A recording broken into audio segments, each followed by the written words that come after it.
All right, everyone. So we're reading here from IGN. We have an update on the first DC Universe video game. Obviously the new DCU.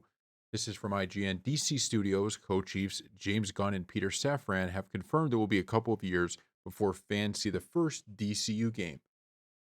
Speaking at a DC Studios presentation attended by IGN, Gunn and Safran said everything DC from movies to video games now runs up through the co-chiefs, which means they get to see the projects at their earliest stages and work closely with video game development teams such as Mortal Kombat maker NetherRealm and Batman developer Rocksteady on character design and story. We work incredibly closely with JB Perrette, CEO and president Global Streaming and Games, who runs that division, and it's really the first time it's ever been this way at Warner Brothers, Safran explained. James and I sit with literally the guys that run the studios underneath JB, whether it's NetherRealm or whether it's Rocksteady, sit with them and talk about characters and stories that we're interested in and that they are interested in. Gunn added, we see designs for the projects in their very earliest stages. We talk about those.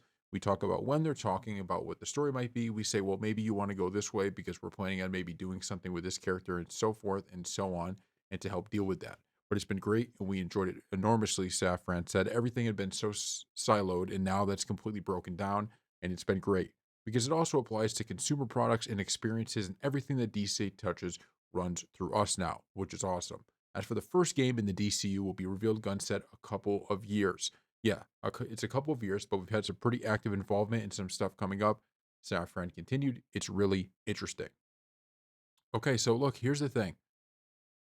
The beauty of whether it's Marvel or DC is you have all of the needed, like publicity right at your fingertips. As soon as you say new DC game, all eyes are on it immediately. As soon as you say new Marvel game, all eyes are on it immediately. It's about delivering. Even something like Suicide Squad, which we now know is a failure, if it was a little bit of a better game, could have succeeded.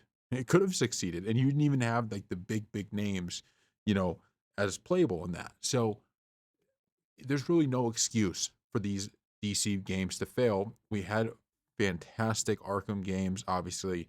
Those Batman, you had the great Batman movies, you had the great Batman games. There is so much more they could do. Superman video games.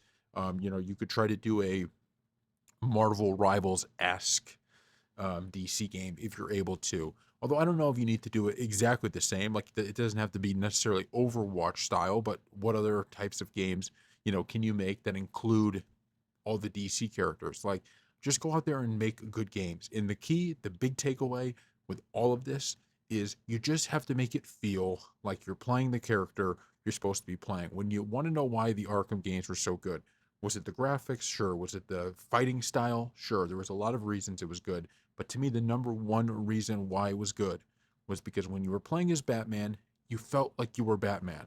You weren't Batman and you felt like you were somebody else. You knew you were Batman. Just that was it. Same with Marvel Rivals. When I play Marvel Rivals, the reason I like it, and I'm not even a fan of those Overwatch style games, when I play it, the reason it's cool is because if I pick Wolverine, I feel like Wolverine. If I pick Captain America, I feel like Captain America. If I pick Spider Man, I feel like Spider Man. And that is, when you're making a game like that, the most important thing. Give fan service, and fans will love it. Thank you all for watching, and we'll see you next time.